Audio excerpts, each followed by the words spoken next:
Hi hello welcome to current news. వైఎస్ఆర్సీపీలో జరుగుతున్నటువంటి internal issues పై ఆ నాయకులే బహిరంగంగా మాట్లాడుతున్నటువంటి మాటలను ఎలా తీసుకోవాలి, దీని మీద మనతో పాటు సీనియర్ జర్నలిస్ట్ కిరణ్ పోల్దాస్ గారిని అడిగి తెలుసుకుందాం. అన్న నమస్తే. నమస్తే హరీష్. మేకపాటి రాజమోహన్ రెడ్డి గారు మాట్లాడినటువంటి మాటలు మీరు చూడొచ్చు. జగన్ గారి చుట్టూ వేరే అంటే సరిగ్గా సరైన వాళ్ళు లేరు, ఆయనకి సరైన విధానాన్ని ముందుకు తీసుకెళ్లే వాళ్ళు లేరు, ఎవరు ఏది పడితే అది మాట్లాడేసే వాళ్ళని జగన్మోహన్ రెడ్డి ఎంకరేజ్ చేస్తున్నారు, అందుకే ఇలా ఈ పరిస్థితి వచ్చింది అని చెప్పి బహిరంగంగానే చెప్తున్నారు. ఏంటి అసలు ఇంటర్నల్ గా ఏమన్నా స్టార్ట్ అయిందంటారా వారు? అంటే ఒక ఫ్రస్ట్రేషన్ మొదలైంది హరీష్. ఫ్రస్ట్రేషన్ అంటే విఘ్నుల్లో ఒక వ్యతిరేకత మొదలైంది. విఘ్నుల్లో నేను అంటున్నాను. వైఎస్ఆర్సీపీలో కూడా అంటే రావణాసురుడి పక్షంలో కూడా విభీషణ్ లాంటి వాళ్ళు ఉంటారు కదా. ఓకే. వైఎస్ఆర్సీపీలో కూడా విఘ్నులు చాలా మంది ఉన్నారు. అందులో ఒక వ్యక్తి రాజమోహన్ రెడ్డి గారు, మేకపాటి రాజమోహన్ రెడ్డి, ఆయన కుటుంబం కూడా. వాళ్ళు చాలా ఒక రకంగా చెప్పాలంటే వాళ్ళ బోల్డంతా వాళ్ళు ఆంధ్రప్రదేశ్ మీద బతకట్లేదు. వాళ్ళేమి దేశవ్యాప్తంగా అనేకమైన పెద్ద పెద్ద కాంట్రాక్టులు చేస్తారు. జాతీయ రహదారుల కాంట్రాక్టర్ వాళ్ళు మేకపాటి రాజమోహన్ రెడ్డి గారి ఫ్యామిలీ. సో ఆయన కుమారుడైన మేకపాటి గౌతమ్ రెడ్డి గారికి 2019 సంవత్సరంలో ఆయనకు ఒక భారీ పరిశ్రమల శాఖ మంత్రిగా ఆయనకు బాధ్యతలు అప్పగించారు. దురదృష్టవశాత్తు ఆయన చనిపోవడం జరిగింది. వాళ్ళ ఫ్యామిలీ మొత్తం రాయల్ అండి. ఎంత రాయాలిటీ అంటే ప్రజలకు ₹1 ఇచ్చేవాళ్లే తప్ప ప్రజల నుంచి దోచుకోవాలనుకునేవాళ్ళు కాదు. ఎక్కడో పెద్ద పెద్ద కాంట్రాక్ట్లు చేస్తారు, అట్లా ఉంటారు. వాళ్ళ ఫ్యామిలీతో గతంలో నేను one day with Mekapati Rajamohan Reddy కూడా అనే కార్యక్రమాన్ని చేశాను. అప్పుడు నేను HMTVలో పనిచేస్తున్న రోజుల్లో ఆ రోజు ఒక బై ఎలక్షన్స్ వచ్చినాయి 2012 ఆ ప్రాంతాల్లో. బై ఎలక్షన్స్ వచ్చినప్పుడు తిక్కవరపు సుబ్బిరామిరెడ్డి వర్సెస్ మేకపాటి రాజమోహన్ రెడ్డి, వీళ్ళిద్దరికి సంబంధించి ఆ రోజు నేను వెళ్ళినప్పుడు one day with Tikkavarapu Subbirami Reddy, అలాగే one day with Mekapati Rajamohan Reddy చేశాను. బట్ ఇద్దరిలో చాలా వ్యత్యాసం ఉంది. ఏంటంటే మేకపాటి రాజమోహన్ రెడ్డి చాలా హంబుల్, డీసెంట్ మ్యాన్. వాళ్లకు ఇలాంటి చిల్లర మాటలు మాట్లాడడం లాంటివి అస్సలు ఇష్టం ఉండదు. ఈవెన్ ఆయన మంత్రిగా ఉన్నా కానీ మేకపాటి గౌతమ్ రెడ్డి గారు ఎప్పుడు కూడా ఆయన ఒక్క మాట తప్పుడు మాట అప్పుడు మాట్లాడేది. పవన్ కళ్యాణ్ గారు కూడా కొన్ని సందర్భాల్లో ఆయన గురించి మంచిగానే చెప్పినారు. చాలా మంచి వాళ్ళండి వాళ్ళు. అంటే వాళ్ళు విఘ్నులు అంటాం కదా, అట్లా విఘ్నులు చాలా మంది. ఇప్పుడు ఉదయ భాను గారు ఉన్నారు కృష్ణా జిల్లాలో, వైఎస్ఆర్సీపీ నుంచి మళ్ళీ ఇప్పుడు జనసేన పార్టీకి వచ్చారు. ఇలాంటి వాళ్ళందరూ కూడా జగన్మోహన్ రెడ్డి గారు ఇలాంటి వాళ్ళందరినీ పక్కన పెట్టేశారు. జగన్మోహన్ రెడ్డి గారి క్వాలిటీస్ ఇంతకు ముందు కూడా ఒక వీడియోలో మాట్లాడుకున్నాం. ఆ క్వాలిటీస్ ఏముండాలి? పరుష పదజాలంతో దూషించాలి, చిల్లర మాటలు మాట్లాడాలి, అవసరమైతే రోడ్ల మీదకి వెళ్ళి దాడులు చేయాలి. ఇవి కేటగిరీస్. సో వాళ్ళు ఎవరు పనికొస్తారు దానికి? గుట్కా నానీలు, పేర్ని నానీలు, వీళ్ళు పనికొస్తారు. జోగి రమేష్ గారు ఇలాంటి వాళ్ళు పనికొస్తారు. కానీ ఇంత డిగ్నిటీ తోటి ఉండే ఫ్యామిలీస్, ఆ ఫ్యామిలీస్ నుంచి వచ్చిన నాయకులు పనికిరారు కదా. సో అందుకే మీరు ఎప్పుడు కూడా మేకపాటి కుటుంబాన్ని మీరు లో ప్రొఫైల్లో చూస్తారు, ఎప్పుడు కూడా మీ హై ప్రొఫైల్లో చూడరు. అంటే ఎక్కువ ఫోకల్ పాయింట్ ఉండదు వాళ్ళకి. జగన్మోహన్ రెడ్డి గారు ఎప్పుడు వాళ్ళకి ఫోకల్ పాయింట్ ఇవ్వరు. సో ఆ రకంగా చూస్తే వాళ్ళకి చూసి చూసి చూసి చూసి ఒక విరక్తి, ఒక విసుగు వచ్చింది. ఏంది అంత చెత్త? జగన్మోహన్ రెడ్డి గారు నేరుగా అనలేరు కదండి.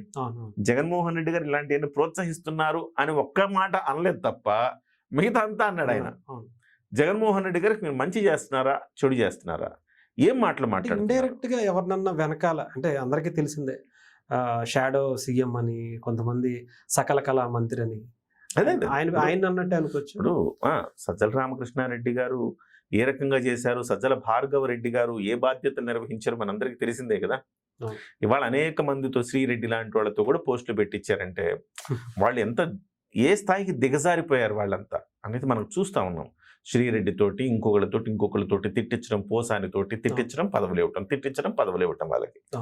ఈ ధోరణి చూసి చూసి పెద్ద ఆయనకి చాలా బాధ కలిగినట్టుంది. రాజకీయాల్లోకి ఏదో మంచి చేద్దామని వచ్చారు. సో కాకపోతే వాళ్ళు సహజంగా నెల్లూరు రెడ్లు, కాంగ్రెస్ పార్టీలో వాళ్ళకి సముచితమైన స్థానం ఉంటుంది. సో పార్టీ పరంగా రెడ్ల domination party Congress party. So ఆయన నెల్లూరులో కాంగ్రెస్ డామినేటెడ్ ఉండేది ఇప్పుడు. సో కాబట్టి వచ్చారు. ఇవాళ కూడా ఆయన రాజమోహన్ రెడ్డి గారు ప్రజలకు ఏదైనా చేద్దామని తపన. అలాంటి నాయకులు చాలా మంది ఉన్నారు హరీష్ గారు. చాలా మందిని మనమే గుర్తించట్లేదు, ఎందుకంటే వాళ్ళు ఫోకల్లో ఉండరు కదా, ఎవరు వచ్చి బయటకు వచ్చి మాట్లాడరు కదా. సో ఇవాళ మాట్లాడారంటే ఇక్కడి నుంచి మొదలవుతుంది. రైట్. రాజమోహన్ రెడ్డి గారిది ఒక మాట, ఇక్కడి నుంచి ఎవరైతే విఘ్నులు, హుందాగా ఉండేవాళ్ళు, రాష్ట్ర రాజకీయాల్లో సబ్జెక్టు మాట్లాడదాం, ఒక మంచి రాజకీయాన్ని తెద్దాం అనే ఒక భావన ఉండేవాళ్ళు. ఇప్పుడు చూడండి, జనసేన పార్టీలోకి బాలినేని శ్రీనివాసరెడ్డి వచ్చారు. ఏ రోజైనా బాలినేని శ్రీనివాసరెడ్డి పరుష పదజాలం వాడడం చూసారా? ఒక రోజు అలాగా ఇలాంటి వాళ్ళగా పరుష పదజాలం వాడడం కానీ, చిల్లర మాటలు మాట్లాడడం కానీ చూసారా? చూడలేదు మనం. అందుకే ఇవాళ ఆయన జనసేన పార్టీలో ఉన్నారు. సో కాబట్టి మేకపాటి రాజమోహన్ రెడ్డి గారు కూడా ఏదో ఒక రోజు జనసేన పార్టీలోకి వస్తారేమో అనిపిస్తుంది నాకు. ఓకే. ఎందుకంటే అలాంటి సిచ్యువేషన్స్ విఘ్నులందరూ కూడా ఎదురు చూస్తున్నారండి. జగన్మోహన్ రెడ్డి గారు ఇవాళ కూడా మారలేదు. ఈ రోజు కూడా 18 నెలల్లో, ఈ రాష్ట్ర ప్రభుత్వం వచ్చిన 18 నెలల్లో ఆల్మోస్ట్ 16 విపత్తులు వచ్చినాయి అని చెప్తున్నారు. విపత్తులు చంద్రబాబు నాయుడు గారు ఏమైనా సృష్టిస్తారా విపత్తులు? ఆయన చేస్తున్న ఆరోపణలు అలా ఉన్నాయి. అంటే మీరు ఆయన చేస్తున్న ప్రతి దండయాత్ర చూసినా ఇంకా జగన్మోహన్ రెడ్డి గారిలో మార్పు రాలేదు. వచ్చింది కాబట్టి ఆయన రావడం వల్ల వచ్చింది. మార్పు రాకపోతే, జగన్మోహన్ రెడ్డి గారు వచ్చినప్పుడు ఇంకా ఆయనలో మార్పు రాకపోతే 2029లో గెలుస్తామన్న నమ్మకం సన్నగిలుతుంది వీళ్ళందరికీ కూడా. సో మేకపాటి రాజమోహన్ రెడ్డి గారు లాంటి వాళ్ళు అనేక మంది కూడా పార్టీ మారలేక, అక్కడ ఉండలేక సతమతం అవుతా ఉన్నారు. సో వీళ్ళందరూ కూడా వేరొక వేఅవుట్ కోసం చూస్తున్నారు. ఓకే. సో నిజంగా చెప్తున్నా, మేకపాటి రాజమోహన్ రెడ్డి గారు లాంటి వాళ్ళు జనసేన పార్టీలో సూపర్ ఫిట్ అవుతారు. సో జనసేన పార్టీ కూడా ఆలోచించాలా, ఇలాంటి మంచి వాళ్ళని పార్టీలోకి తీసుకోవటానికి హెసిటేట్ చేయొద్దు. అవసరమైతే వీళ్ళే ఒక మాట జనసేన పార్టీను వాళ్ళే రాజమోహన్ రెడ్డి గారిని ఆహ్వానించాలి. డెఫినెట్ గా వాళ్ళు పార్టీకి చాలా బలం అవుతారు. ఆర్థికంగా బలం ఉన్నవాళ్ళు, రాజకీయంగా బలం ఉన్నవాళ్ళు పార్టీకి బలం అవుతారు. నెల్లూరు రాజకీయాల్లో మనం చూస్తా ఉన్నాం. నెల్లూరు రాజకీయాలు ఎట్లా ఉన్నాయి హరీష్? చాలా గందరగోళంగా ఉన్నాయి. ఒక దిశానిర్దేశం లేదు, చుక్కాని లేని నావలాగా ఉన్నాయి. ఇలాంటి అసంతృప్తితో ఉన్న నాయకుల్ని తీసుకొచ్చి పార్టీలోకి తీసుకుంటే సెటరేట్ అయితే, స్ట్రీమ్ లైన్ అయితే పార్టీ అంతా కూడా. కాబట్టి అది ఆలోచించాలి ఒకవైపు జనసేన పార్టీ, మరోవైపు వైఎస్ఆర్సీపీలో ఖచ్చితంగా ఇది ఇక్కడతో మొదలు మాత్రమే. ఇది ఇక్కడి నుంచి ప్రతి జిల్లాలో కాస్త విఘ్నులైన వాళ్ళు నాయకులు చాలా మంది ఉన్నారు. వాళ్ళందరూ కూడా చిన్నగా ఒక్కొక్కళ్ళు మాట్లాడడం మొదలు పెడతారనిపిస్తోంది. జగన్మోహన్ రెడ్డి ఎలాగో మారడు, జగన్మోహన్ రెడ్డి గారిని ఎలాగో వీళ్ళు తిట్టలేరు. కాబట్టి జగన్మోహన్ రెడ్డి గారికి వంత పాడుతూ ఈ వంది మాగదులు ఉన్నారు చూసారా, వాళ్ళ మీద ఆ కోపాన్ని ప్రదర్శించారు. ఏం చేస్తున్నారు మీరు? జగన్మోహన్ రెడ్డి గారికి మంచి చేస్తున్నారా, చెడు చేస్తున్నారా? ప్రజలకు మంచి చేస్తున్నా ఆయన ఒక మాట అన్నాడు, ప్రజలకు మంచి చేయండి అయ్యా, ప్రజల కోసం మాట్లాడండి అయ్యా. అదే జగన్మోహన్ రెడ్డి గారి కోసం మాట్లాడేది. జగన్మోహన్ రెడ్డి గారి మెప్పు కోసం నోటికి ఏది వస్తే అది మాట్లాడకండి అయ్యా. ఆ వాక్యంలో మీరు చూడండి ఎంతో వెతుక్కోవచ్చు. జగన్మోహన్ రెడ్డి గారి మెప్పు కోసం నోటికి ఎంత వస్తే అంత వాగకండి. అంటే జగన్మోహన్ రెడ్డి గారు ఇప్పుడు నోటికి ఎంత వస్తే అంత వాగితే జగన్మోహన్ రెడ్డి గారు మెచ్చుకుంటారనే కదా అర్థం దానికి సంబంధించి. సో ప్రజల కోసం మాట్లాడండి, అది ఎలాగో జగన్కి మంచి జరుగుతుంది అన్నాడు. కాబట్టి నేనేమనుకుంటున్నానంటే, మీరు అన్నట్టుగానే మార్పు మొదలైంది, వైఎస్ఆర్సీపీలో ముసలం మొదలైంది. ఖచ్చితంగా ఇది అట్టుచేరి ఇట్టుచేరి చివరికి అది జగన్మోహన్ రెడ్డి పతనానికి దారితీసే అవకాశం ఉంది. 2029 దాకా ఇలాగే ఉంటే ఒక్కొక్క నాయకుడు జారిపోయే అవకాశం ఉంది. దాన్ని క్యాష్ చేసుకోవటంలో ఇప్పుడు తెలుగుదేశమా జనసేన, ఇక్కడ వీళ్ళిద్దరి మధ్య కాంపిటీషన్ ఉంటుంది. ఇందులో ఈ కాంపిటీషన్ తెలుగుదేశం చాలా వేగంగా ఉంటుంది, టక పావులు గదిపేస్తుంది. ఓహో ఆ నాయకుడు కొంచెం అసంతృప్తి ఉన్నాడా, రండి మన దగ్గరికి అని చెప్తుంది. ఇది ఒక పుష్పక విమానంలా ఉంటుంది తెలుగుదేశం పార్టీ. ఎంతమంది నాయకులున్నా ఇంకో నాయకుడికి చోటు ఉంటా ఉంటుంది. సో పవన్ కళ్యాణ్ గారు దీని మీద చాలా ఆలోచించాలి. కొంతమంది నాయకత్వ బృందాన్ని ఏర్పాటు చేసి పార్టీలోకి తీసుకోవడం కోసం ఒక కమిటీని ఏర్పాటు చేయాలి. జాయినింగ్స్ కమిటీ లాంటిది ఒక జాయినింగ్స్ కమిటీ ఏర్పాటు చేయాలి.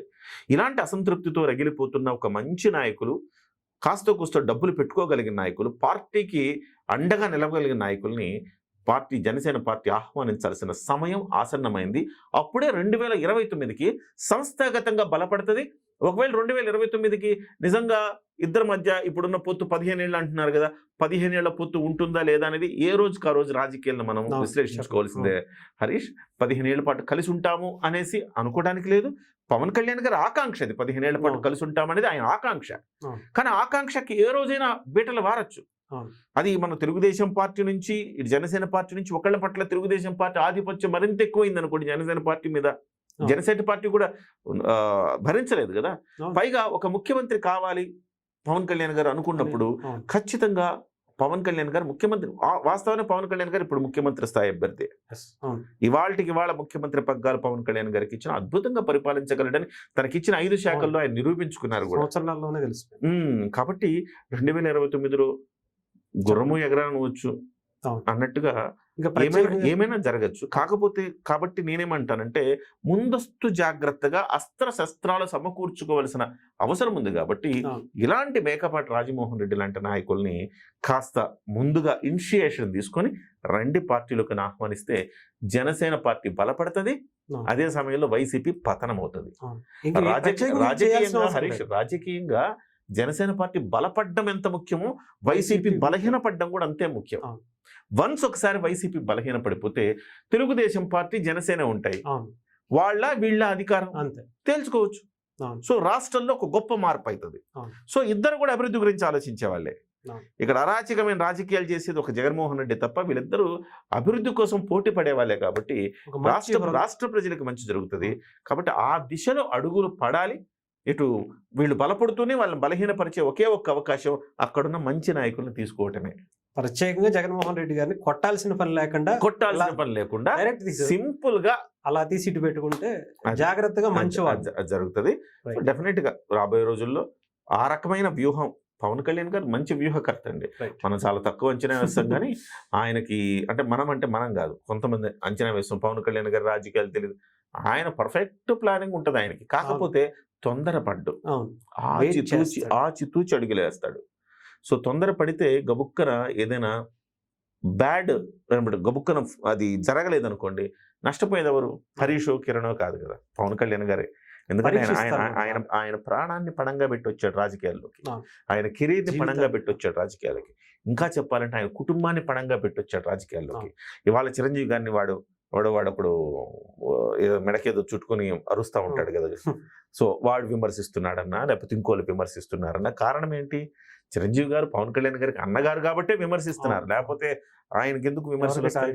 కాబట్టి కుటుంబాన్ని, తన ప్రాణాన్ని, తన కెరీర్ని పణంగా పెట్టి వచ్చారు కాబట్టి పవన్ కళ్యాణ్ గారు, ఆయనకు అవన్నీ తెలుసు.